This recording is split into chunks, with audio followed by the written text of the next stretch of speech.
Hello friends, investing റൈറ്റിന്റെ മറ്റൊരു എപ്പിസോഡിലേക്ക് സ്വാഗതം. എൻ്റെ പേര് ടെനി. ഒരു റോറിംഗ് ബുൾ മാർക്കറ്റ് നടന്നുകൊണ്ടിരിക്കുകയാണ്. സ്റ്റോക്സുകളെല്ലാം വളരെയധികം മുന്നോട്ട് പോയിരിക്കുന്നു. ഒരു കോവിഡ് പാൻഡമിക് സിറ്റുവേഷൻ ഉണ്ടായിട്ട് പോലും ഇന്ത്യയുടെ ഒരു പൊട്ടൻഷ്യൽ തിരിച്ചറിഞ്ഞിട്ടാവണം ലോകത്തിൽ ഇൻവെസ്റ്റ് ചെയ്യാനായിട്ടുണ്ടായിരിക്കുന്ന മുഴുവൻ തുകയും ഇൻവെസ്റ്റ് ചെയ്യാനുള്ള സ്ഥലങ്ങൾ വളരെ പരിമിതമായിക്കൊണ്ടിരിക്കുന്ന ഈ ഒരു അവസരത്തിൽ ഇന്ത്യയെ പോലെയുള്ള ഒരു രാജ്യത്തിന് ഒരു ഒന്നാം സ്ഥാനമാണ് ഫോറിൻ ഇൻസ്റ്റിറ്റ്യൂഷണൽ ഇൻവെസ്റ്റേഴ്സ് കൊടുത്തിരിക്കുന്നത്. അതുകൊണ്ട് തന്നെ വളരെയധികം പണം ഇന്ത്യയിലേക്ക് ഒഴുകിയെത്തുന്നു. ഈ ഒരു അവസരത്തിൽ പല കമ്പനികളുടെ സ്റ്റോക്സും വളരെയധികം മുന്നോട്ട് പോയിരിക്കുന്നു. ഈ അടുത്ത് എനിക്ക് 1989 ഉണ്ടായിരുന്ന സ്റ്റോക്കുകളുടെ ഒരു ലിസ്റ്റ് എനിക്ക് ഇന്റർനെറ്റിൽ നിന്ന് കിട്ടുകയുണ്ടായി. അതിനെ ബേസ് ചെയ്തിട്ടാണ് ഞാൻ ഈ വീഡിയോ ഇന്ന് എടുക്കുന്നത്.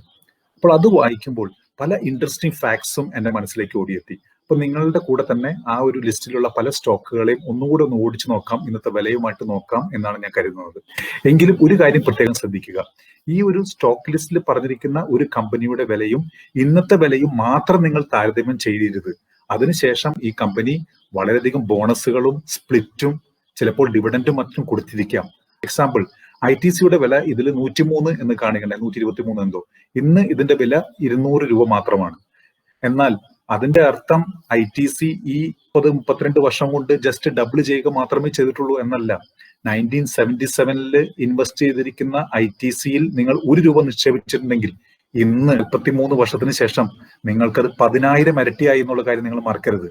അപ്പോൾ ITCയെ പറ്റി ട്രോളുന്നവർ ഇതും മനസ്സിലാക്കുക.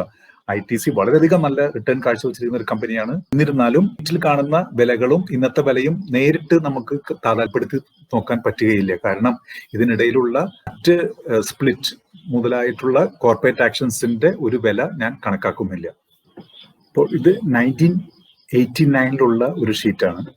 അശോക് ലൈലൻഡ് 84 രൂപയിലാണ് അന്ന് ട്രേഡ് ചെയ്തുകൊണ്ടിരുന്നത് ഓർക്കുക. അതുപോലെ associated cement company 345. 1992 Arshad Mehta ഒരു ഇറക്കി മുമ്പുള്ള ഒരു സമയത്തിലാണ് ഈ അസോസിയേറ്റ് സിമന്റ് കമ്പനി 345 രൂപ. അർഷദ് മേത്ത സ്കാം ടൈമിൽ ഇതിന്റെ വില 2000-ഓളം, ഒരു 3-4 വർഷത്തിന് ശേഷം 3 വർഷത്തിന് ശേഷം നടക്കുന്ന ഒരു കൊണ്ട് തന്നെ ഇതിന്റെ വില 2000 രൂപയോളം അടുത്ത് പോലെ പോയിരിക്കുന്നു. അതുപോലെ ഏഷ്യൻ പെയിന്റ്സ് ഇന്ന് 3000 രൂപയിൽ ട്രേഡിംഗ് നടക്കുന്ന ഏഷ്യൻ പെയിന്റ്സിന്റെ വില അന്ന് 226 രൂപയായിരുന്നു. എന്നാൽ ഇത് കേവലം 13 ഇരട്ടി മാത്രമേ ആയുള്ളൂ എന്ന് കരുതരുത്. വളരെയധികം സ്പ്ലിറ്റും ബോണസും എല്ലാം ഏഷ്യൻ പെയിന്റ്സ് ഇതിനുള്ളിൽ നൽകിയിരിക്കാം. അതിനെപ്പറ്റി നമ്മളിവിടെ കൺസിഡർ ചെയ്യുന്നില്ല.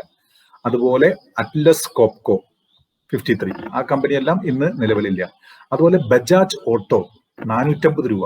ഈ ബജാജ് ഓട്ടോ ഇന്ന് ഉള്ള ബജാജ് ഓട്ടോവുമായി നമ്മൾ ഇതിനെ വെറും താരതമ്യം ചെയ്യരുത്. ബജാജ് ഓട്ടോയിൽ നിന്നാണ് Bajaj finance and Bajaj Finserv 10 വർഷം കൊണ്ട് 1000 ഇരട്ടി, കഴിഞ്ഞ 10 വർഷം കൊണ്ട് 1000 ഇരട്ടി റിട്ടേൺ തന്ന Bajaj auto and Bajaj finance ഇതിൽ നിന്നും ഡീമർജ് ചെയ്ത് വന്ന കമ്പനികളാണ്. പിന്നീട് ബജാജ് ഓട്ടോവും ഇപ്പോഴും ഉണ്ട്. ആ ബജാജ് ഓട്ടോവും ഏകദേശം ഈ ലെവലിൽ തന്നെയാണ്, ഈ ഒരു വിലയിലാണ് ഇപ്പോൾ ട്രേഡ് ചെയ്യുന്നത്. ബറോഡ റയോൺ, ബാറ്റ ഇന്ത്യ 1600 രൂപയിൽ ഇന്ന് ട്രേഡ് ചെയ്യുന്ന ബാറ്റ ഇന്ത്യ അന്ന് വെറും 90 രൂപയായിരുന്നു. ബെയർ കോർപ്പ് 900 റുപ്പീസ്, അത് ഇപ്പോഴും ഏകദേശം 2000-3000 ലെവലിൽ ട്രേഡ് ചെയ്യുന്നു. ഭാരത് ഫോർജ് 202 രൂപയാണ്. ഭാരത് ഫോർജ് ഇന്നും നല്ല രീതിയിലാണ് അത് ട്രേഡ് ചെയ്യുന്നത്. 2 വർഷം മുമ്പ് അതിനൊരു ബോണസ് കൊടുത്തിരുന്നു ഞാൻ അറിഞ്ഞിരുന്നു. ഭാരത് ഫോർജിൽ നിങ്ങൾ ഇൻവെസ്റ്റ് ചെയ്യണമെന്നുണ്ടെങ്കിൽ കല്യാണി ഇൻവെസ്റ്റ്മെന്റ്സ്, ഇതിൽ ഒരു സബ്സ്റ്റാൻഷ്യൽ ഹോൾഡിംഗ് ഉള്ള കല്യാണി ഇൻവെസ്റ്റ്മെന്റ്സിലൂടെയാണ് നിങ്ങൾ ഇൻവെസ്റ്റ് ചെയ്യണം എന്നുള്ള കാര്യം ഞാൻ ഈ അവസരത്തിൽ പറയാൻ ഉദ്ദേശിക്കുകയാണ്. അതുപോലെ ബിർള ജൂട്ട്, ഇതെല്ലാം അന്നൊരു വലിയ കമ്പനിയായിരുന്നു. ഇന്നെല്ലാം ഇന്ന് അത് പല കമ്പനികളിലും മെർജ് ചെയ്ത് പോയി, ഇപ്പോഴിത് എക്സിസ്റ്റിംഗ് അല്ല. അതുപോലെ ബോംബെ ഡൈയിങ് 162 രൂപ. ഇക്കാലത്ത് ബ്രിട്ടാനിയ ഇൻഡസ്ട്രീസിനോട് ചേർന്ന 112 രൂപ, അന്ന് രാജൻ പിള്ളയുടെ നേതൃത്വത്തിലുണ്ടായിരുന്ന ബ്രിട്ടാനിയ ഇൻഡസ്ട്രീസ് 112 രൂപയായിരുന്നു. ഇന്ന് ഏകദേശം 4000 രൂപയിലാണ് ഇത് ബ്രിട്ടാനിയ ഇൻഡസ്ട്രീസിന്റെ ട്രേഡിംഗ് നടക്കുന്നത്. ബോംബെ ഡൈയിങ് ബ്രിട്ടാനിയ ഇൻഡസ്ട്രീസിന്റെ വാഡിയ ഗ്രൂപ്പ് ഏറ്റെടുത്തതിന് ശേഷം ബോംബെ ഡൈയിങ് ഇതിന്റെ ഒരു സബ്സിഡറിയാണ്. ഗ്രൂപ്പ് ബോണ്ട് 155 രൂപ. സെഞ്ചുറി സ്പിന്നിങ്, സെഞ്ചുറി ടെക്സ്റ്റൈൽ ഗ്രൂപ്പിൽപ്പെട്ട, അത് 2000 രൂപയിലാണ് അന്ന് ഇൻവെസ്റ്റ് ചെയ്തത്. Chloride India, Colgate Palmolive 371, DCM 85, Dunlop 95, EI hotels 60. ഇതിൽ പല കമ്പനികളും നമ്മൾ ഇന്ന് കാണാൻ തന്നെ സാധിക്കുന്നില്ല. പലതും മെർജ്ഡായും മറ്റതുമായിട്ടും മെർജ് ചെയ്തും ആ കമ്പനികൾ ചിലതൊക്കെ ഡീലിസ്റ്റ് ചെയ്തും പോയിരിക്കുന്നു. അതുപോലെ എസ്കോട്ട്സ് 74 റുപ്പീസിലാണ് അന്ന് എസ്കോട്ട്സ് ഉണ്ടായിരുന്നെങ്കിൽ ഈ ഒരു 7-8 വർഷം മുമ്പ്, ഒരു 10 വർഷം മുമ്പ് വരെ എസ്കോട്ട്സിന്റെ വില 74 രൂപയിൽ കണ്ടിരുന്നെങ്കിൽ പിന്നീട് അത് 2000 രൂപയോളം അത് മുന്നോട്ട് പോയി. ഇപ്പോൾ 1200 രൂപയിലാണ് ലിസ്റ്റ് ചെയ്യുന്നത്. ഫിനോലെക്സ് കേബിൾ ഒരു 7-8 വർഷം മുമ്പ് 60 രൂപയിലായിരുന്നു ഇത്. അത് സ്പ്ലിറ്റിന് ശേഷമായിരിക്കാം. എന്നാൽ 1989 ഇത് 430 രൂപയിലായിരുന്നു ട്രേഡ് ചെയ്തുകൊണ്ടിരുന്നത്. ഗർവാരെ ടെക്നി ഫൈബർ എന്നതും വേറൊരു കമ്പനിയുമായിട്ട് ഡീമർജ് ചെയ്ത ഈ കമ്പനി അന്ന് 50 രൂപയായിരുന്നു. ഗർവാരെ ടെക്നി ഫൈബർ ഇന്ന് ഏകദേശം 3000 രൂപയിലാണ് ട്രേഡ് ചെയ്യുന്നത്. GE ഷിപ്പിംഗ് ഇപ്പോഴും നിലവിലുള്ള ഒരു ഷിപ്പിംഗ് കമ്പനിയാണ്. 600 രൂപ നിരക്കിൽ ഇത് 46 രൂപയിലാണ് ഇപ്പോൾ ലിസ്റ്റ് ചെയ്യുന്നത്. GSFC Gujarat state fertiliser corporation, നമ്മുടെ ടെലിഗ്രാം ഗ്രൂപ്പിൽ നമ്മൾ വളരെയധികം ഇതിനെപ്പറ്റി ചർച്ച ചെയ്യാറുണ്ട്. ഇന്ന് 115 രൂപ നിലവിലാണ് ഇതിന്റെ ട്രേഡിംഗ് നടക്കുന്നത്. ഇത് 2 വർഷം മുമ്പ് 161 രൂപയിലായിരുന്നു ട്രേഡ് ചെയ്യുന്നത് എന്ന് ഓർക്കണം. ഗ്രാസിം ഇൻഡസ്ട്രീസ് അന്ന് 137 രൂപയായിരുന്നു, ഇന്ന് 1500 രൂപയാണ്. അതിൽ നിന്നും പല കമ്പനികളും മെർജും ഡിമേർജും എല്ലാം ആയിട്ടുണ്ട്. ഹിൻഡാൽകോ ഹിന്ദുസ്ഥാൻ അലുമിനിയം 325 രൂപയിലായിരുന്നു അന്ന്. ഹിന്ദുസ്ഥാൻ സിബ 1090, ഹിന്ദുസ്ഥാൻ ലിവർ പിന്നീട് ഹിന്ദുസ്ഥാൻ യൂണിലിവറായി മാറിയ ഹിന്ദുസ്ഥാൻ ലിവർ 92 റുപ്പീസ്, ഇന്ന് ഏകദേശം 1500 രൂപയിലാണ് ഇതിന്റെ ലിസ്റ്റ് നടക്കുന്നത്. ഹിന്ദുസ്ഥാൻ മോട്ടോഴ്സ് ഈ കമ്പനിയെല്ലാം പിന്നീട് ഇതിൽ നിന്നും പോയിരിക്കുന്നു. ഇപ്പോഴും ഒരു ചെറിയ പെന്നി സ്റ്റോക്കായി അവിടെ ലിസ്റ്റിംഗ് നടക്കുന്നുണ്ട്. പണ്ട് അംബാസഡർ കാർ ഉണ്ടാക്കിയിരുന്ന ഈ കമ്പനി പൂർണ്ണമായി ബോസിൽ നിന്നും കുറച്ച് നാളത്തേക്ക് മാറി നിന്നിരുന്നു. ICI ഇന്ത്യ, ഇതാണ് ആക്സോനോബൽ പെയിന്റ്സ് ആയി ഇപ്പോൾ വരുന്നത് എന്നാണ് എനിക്ക് തോന്നുന്നത്. ഇന്ത്യൻ ഓർഗാനിക്സ്, ഇന്ത്യൻ റയോൺ, ഈ ഇന്ത്യൻ റയോൺ കമ്പനിയാണ് പിന്നീട് ആദിത്യ ബിർള നുവോ ആയി. ആദിത്യ ബിർള ഇപ്പോൾ നിലനിൽക്കുന്ന കമ്പനിയാണ്. 106 രൂപ ഉണ്ടായിരുന്ന ഇന്ത്യൻ റയോൺ. പിന്നീട് നമുക്കിത് കാണാൻ സാധിക്കും. ഇപ്പോൾ അത്ര ഫേമസ് ആയിട്ടുള്ള കമ്പനികൾ പലതും നമ്മൾ ഇതിൽ കാണാൻ സാധിക്കുന്നില്ല. ഇംഗർസോൾ റാൻഡ് 405 രൂപ, ഇപ്പോഴും ഏകദേശം ആ വിലയിലാണ്. ITC 106 രൂപ. അതിനുശേഷം പല സ്പ്ലിറ്റും ബോണസും നൽകിയിരിക്കാം. ഇന്ന് ഏകദേശം 208 രൂപയിലാണ് ITC ട്രേഡ് ചെയ്യുന്നത്. JK synthetics, kinetic engineering, Kirloskar Cummins, അത് കമ്മിൻസ് ആയി മാറി ഇപ്പോൾ വളരെ നല്ല രീതിയിൽ പ്രവർത്തിക്കുന്ന ഒരു കമ്പനിയാണിത്. KSB പമ്പ് ഇപ്പോഴും 1000 രൂപയിൽ ട്രേഡ് ചെയ്യുന്ന പെട്രോൾ പമ്പ്സ് ഉണ്ടാക്കുന്ന ഈ ഒരു ജർമ്മൻ കമ്പനി KSB പമ്പ്സ് ഇപ്പോൾ 445 രൂപയിലാണ് അന്ന് കാലത്ത് ട്രേഡ് ചെയ്യുന്നത്. ഇന്ന് 1800 രൂപയിൽ വളരെയധികം തവണ ഇതിന്റെ വില കൂടിയ ലാർസൻ ആൻഡ് ടൂബ്രോ ഷെയർ അന്ന് 128 റുപ്പീസ് മാത്രമേ ഉണ്ടായിരുന്നുള്ളൂ എന്ന കാര്യം നിങ്ങൾ മറക്കരുത്. ലിപ്റ്റൺ 85 റുപ്പീസ് ആയിരുന്നു. LML വെസ്പ 2 വീലർ അന്ന് 28 രൂപയിലാണ് ട്രേഡ് ചെയ്തുകൊണ്ടിരുന്നത്. അതുപോലെ തൃശ്ശൂർക്കാർക്ക് എല്ലാവരും അറിയാവുന്ന മധുര കോട്ട്സ് 102 രൂപയിൽ ട്രേഡ് ചെയ്യുന്നു. മഹേന്ദ്ര 113 രൂപ. അതിനുശേഷം എത്രയോ സ്പ്ലിറ്റുകളും ബോണസും നൽകിയിരിക്കുന്നു.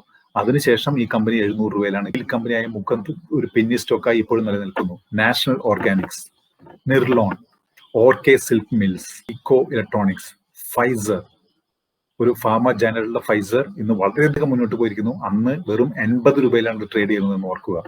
അതുപോലെ FMCG ആയിട്ടുള്ള പോൺസ് 212 റുപ്പീസിലായിരുന്നു. പ്രീമിയർ ഓട്ടോമൊബൈൽസ്, പ്രീമിയർ പത്മിനി എല്ലാം കാർ, അതിന്റെ 65 റുപ്പീസിലാണ്. Raymond 83 rupees. ഇന്നും അതിന്റെ ടെക്സ്റ്റൈൽ റിലേറ്റഡ് ആയിട്ടുള്ള അവരുടെ പ്രോമിനൻസ് എല്ലാം പോയി. അവർ ഒരു റിയൽ എസ്റ്റേറ്റ് കമ്പനിയായി, മെയിനായിട്ട് റിയൽ എസ്റ്റേറ്റ് ഭാഗത്തായിട്ട് 83 റുപ്പീസിന്. റിലയൻസ് ഇൻഡസ്ട്രീസ് 4-5 ബോണസ് ഇതിന് ശേഷം നൽകിയ ഈ റിലയൻസ് ഇൻഡസ്ട്രീസിന്റെ വില അന്ന് 158 രൂപയാണ്. ഈ 4-5 ബോണസിന് ശേഷം ഈ കമ്പനിയുടെ ഇന്നത്തെ വില 2000-ന് മുകളിലാണെന്നുള്ള കാര്യം മറക്കരുത്. സീമൻസ് ഇന്ത്യ 95, ഇന്ന് 2000 രൂപയോളം മുകളിലാണ് ഇതിന്റെ വില, അതും 1:10 സ്പ്ലിറ്റിന് ശേഷം. ഷോ വാലസ് ഒരു യുണൈറ്റഡ് സ്പിരിറ്റ്സ് പോലെ കമ്പനിയാണ്. 103 രൂപ നിരക്കിലാണ് അന്ന് ട്രേഡ് ചെയ്തിരുന്നത്. Shriram fibres 93, SKF bearing 3020. Tata steel 32 വർഷങ്ങൾക്ക് മുമ്പ് ടാറ്റ സ്റ്റീലിന്റെ വില 1460 രൂപയായിരുന്നു. എന്നാൽ ഇത് 2 വർഷം മുമ്പ് 250 രൂപയായിരുന്നു കാര്യം മറക്കരുത്. വീണ്ടും ഇപ്പോൾ ഒരു സ്റ്റീൽ സൈക്കിൾ വന്നതുകൊണ്ട് ടാറ്റ സ്റ്റീലിന്റെ വില ഏകദേശം ഇലയ്ക്കടുത്ത് തന്നെയാണ് ട്രേഡ് ചെയ്യുന്നത്. ടെൽക്കോ, ടാറ്റ മോട്ടോഴ്സ് 23 വർഷം മുമ്പ് 875 രൂപയുണ്ടായിരുന്ന ടാറ്റ മോട്ടോഴ്സ് 1-2 നൽകിയെങ്കിലും പിന്നീട് ഇപ്പോൾ ഇതിന്റെ വില ഏകദേശം ഒരു 300-400 രൂപയിലാണ് നടക്കുന്നത്. Warm Organics 177. നമ്മൾ ഇന്ന് കാണുന്ന ജുബിലന്റ് ഫുഡ്സ്, ജുബിലന്റ് ഓർഗാനിക്സ് മുതലായ കമ്പനികൾ ഡീമർജ് ആയി വന്നത് വാം ഓർഗാനിക്സ് എന്ന കമ്പനിയിൽ നിന്നാണ്. വീഡിയോകോൺ ഇന്റർനാഷണൽ അന്ന് വളരെയധികം ഫേമസ് ആയിരുന്ന ഒരു കമ്പനിയാണ്. എന്നാലും പല ഫ്രോഡുകളും എല്ലാം വന്ന് പിന്നീട് ഇതിന്റെ കമ്പനി ഒരു പെന്നി സ്റ്റോക്കായി മാറുകയും ഈ സ്റ്റോക്ക് ഒരു നിക്ഷേപകർക്ക് വളരെയധികം പണം നഷ്ടപ്പെട്ട ഒരു കമ്പനിയാണിത്. വോൾട്ടാസ് 730, ഇന്നും വളരെ നല്ല രീതിയിൽ ഈ ടാറ്റ ഗ്രൂപ്പ് കമ്പനി നിലനിൽക്കുന്നു. വിംകോ ഒരു MNC ആണ്, 32 റുപ്പീസിലാണ് അന്ന് ട്രേഡ് ചെയ്യുന്നത്. അപ്പോൾ നമ്മൾ ഈ സ്റ്റോക്ക് ലിസ്റ്റ് 1989 തന്നെ കണ്ടു. ഇന്നത്തെ ഈ കമ്പനികളുമായി മെർജ് നമ്മൾ താരതമ്യപ്പെടുത്തി നോക്കിക്കഴിഞ്ഞാൽ 2-3 ഇൻട്രസ്റ്റിംഗ് കാര്യങ്ങൾ എനിക്ക് ഇന്ന് പഠിക്കാൻ സാധിച്ചു. ഒന്ന്, അന്ന് പ്രൊമിനന്റ് ആയി ഉണ്ടായിരുന്ന പല കമ്പനികളും ഇന്ന് നമുക്ക് കാണാനേ സാധിക്കുന്നില്ല. വളരെയധികം മാറ്റങ്ങൾ സ്റ്റോക്ക് മാർക്കറ്റിൽ വന്നുകൊണ്ടിരിക്കുന്നു, കമ്പനികളിലും വന്നുകൊണ്ടിരിക്കുന്നു. ഈ കമ്പനികൾ പലതും മാർക്കറ്റിൽ നിന്ന് തന്നെ തുടച്ചു മാറ്റപ്പെട്ടിരിക്കുന്നു. പല കമ്പനികളും അന്ന് അത്ര പ്രൊമിനന്റ് അല്ലാത്ത ചില സ്റ്റോക്സ് പിന്നീട് അതിന്റെ കാലത്തിനനുസരിച്ചുള്ള മാറ്റങ്ങൾ വരുത്തി വളരെയധികം വഴിയിലേക്ക് വന്നിരിക്കുന്നു. റിലയൻസ് ഇൻഡസ്ട്രീസ് എല്ലാം അതിന് ഉദാഹരണം. ടാറ്റ ഗ്രൂപ്പ് സ്റ്റോക്കുകൾ അന്നും ഇന്നും അവരുടെ ഒരു പ്രാവീണ്യം നിലനിൽക്കുന്നു. ആ ഒരു ഗ്രൂപ്പ് മാത്രമാണ് അന്നും ഇന്നും നല്ല ഒരു സ്റ്റോക്ക് ലിസ്റ്റിൽ ഉണ്ടായിരുന്ന കമ്പനികളായിട്ടുള്ളത്. അപ്പോൾ നമ്മൾ കാണുന്നത് എത്രയധികം ഇരട്ടിയാണ് മിക്ക സ്റ്റോക്കുകളുടെയും വില ഈ ഒരു 32 വർഷം കൊണ്ട് മാറിയത്. അതിന് ഒരു എക്സാമ്പിൾ പറയുകയാണെങ്കിൽ HDFCയുടെ വില അവിടെ കണ്ടില്ല. HDFC ലിമിറ്റഡ് എല്ലാം അന്ന് ലിസ്റ്റ് ചെയ്തിരുന്ന ഒരു പ്രൊമിനന്റ് കമ്പനിയായിരുന്നു, housing development finance corporation. HDFC bank എല്ലാം അന്ന് ലിസ്റ്റ് ചെയ്തിട്ടില്ല. ഈ കമ്പനി 1974 ആണ് ലിസ്റ്റ് ചെയ്തത്. പിന്നീട് ഉള്ള ഈ 44 വർഷം കൊണ്ട് ഏകദേശം 80,000-ലധികം തവണ അത് മൾട്ടിപ്ലൈഡ് ആയിരിക്കുന്നു. അതായത് നമ്മൾ ഒരു രൂപ അന്ന് ഇൻവെസ്റ്റ് ചെയ്തിരുന്നെങ്കിൽ അത് ഇപ്പോൾ 80,000 രൂപയായിരിക്കുന്നു 44 വർഷത്തിന് ശേഷം. ഇനി ആലോചിച്ച് നോക്കൂ, ദ ഹൗസിംഗ് ഡെവലപ്മെന്റ് എന്നുള്ള ആ ഒരു തീം ഇന്ത്യയിൽ ഇന്നും നിലനിൽക്കുന്ന ഒരു കാര്യമാണ്. ഇന്ത്യയിലെ പല ആളുകൾക്ക് ഇപ്പോഴും ഹൗസിങ്ങിനെ പറ്റിയോ ഹൗസിംഗ് ലോൺ എടുക്കുന്നതിനെ പറ്റിയോ ചിന്തിച്ച് തുടങ്ങിയിട്ട് പോലുമില്ല. അതിനാൽ ഈ ഒരു പർട്ടിക്കുലർ സെക്ടറിലുള്ള ഒരു ബിസിനസ് ഓപ്പർച്യൂണിറ്റി വീണ്ടും നിലനിൽക്കുകയാണ്. അതിൽ HDFC തന്നെയാണ് ഇന്നും അതിന്റെ ലീഡർ. ഈ HDFC അടുത്ത 40 വർഷവും ഇതേ റിട്ടേൺ തന്നെ അതിന്റെ ഇക്വിറ്റി സ്റ്റോക്കിന് തരാൻ സാധിക്കില്ല എന്ന് പറയാൻ സാധിക്കില്ല. കാരണം എന്താണെന്ന് വെച്ച് കഴിഞ്ഞാൽ അത്ര വലിയ ഒരു ബിസിനസ് ഓപ്പർച്യൂണിറ്റിയാണ് ഒരു കൺസംഷൻ തീമിൽ അടിസ്ഥാനപ്പെടുത്തിയിട്ടുള്ള ഇന്ത്യ പോലത്തെ ഒരു രാജ്യത്ത് നിലനിൽക്കുന്നത്. അതായത് ഒന്ന് ആലോചിച്ച് നോക്കൂ, 80,000 ഇരട്ടി നിങ്ങൾ ₹1 ഇൻവെസ്റ്റ് ചെയ്തിട്ടുണ്ടെങ്കിൽ 44 വർഷം കൊണ്ട് അത് 80,000 രൂപയായിരിക്കുന്നു. അടുത്ത 44 വർഷം കഴിഞ്ഞാലും ഇതിലുള്ള ഓരോ രൂപയും 80,000 ആവാൻ സാധ്യതയുണ്ട്. അതിന്റെ അർത്ഥം എന്താണ്? അത് 80,000 ഇരട്ടി ഇവിടെ നിന്നാവാം. ₹1 ആയിരിക്കില്ലല്ലോ ഒരാൾ 1974 HDFCയുടെ IPOയിൽ ഇൻവെസ്റ്റ് ചെയ്തിരിക്കുക. മിനിമം ഒരു 1000 രൂപയെങ്കിലും ഇൻവെസ്റ്റ് ചെയ്തിരിക്കാം. 1000 രൂപയാണ് ഇൻവെസ്റ്റ് ചെയ്തിരിക്കുന്നതെങ്കിൽ ഇന്ന് അതിന്റെ വാല്യൂ എത്രയാണെന്ന് നിങ്ങളൊന്ന് ആലോചിച്ച് നോക്കൂ. ഇന്ന് 80,000 ഇൻറ്റു 1000, അതായത് 8 കോടി രൂപയായിരിക്കുന്നു. അന്നത്തെ 1000 രൂപ ഇന്ന് 8 കോടി രൂപയായിരിക്കുന്നു. ഇനിയും അത് 44 വർഷത്തേക്ക് വെച്ച് കഴിഞ്ഞാൽ 80,000 ഇൻറ്റു 8 കോടി എത്രയാണെന്ന് നിങ്ങളൊന്ന് ആലോചിച്ച് നോക്കൂ. ഇന്ത്യയുടെ ഒരു സ്പേസ് മിഷന് ഉപയോഗിച്ച തുകയേക്കാൾ 10 മടങ്ങ് കൂടുതലായിട്ടുള്ള ഒരു തുകയാണ് അത് ആവാൻ പോകുന്നത്. അതും വെറും 88 വർഷത്തിനുള്ളിൽ. ഒരാളുടെ ജീവിതത്തിന്റെ ആ നാളുകൾക്കുള്ളിൽ തന്നെയാണ് ഇത്രയും ഇൻവെസ്റ്റ്മെന്റ് മൾട്ടിപ്ലൈ ആയിരിക്കുന്നതെന്ന് ഓർക്കുക.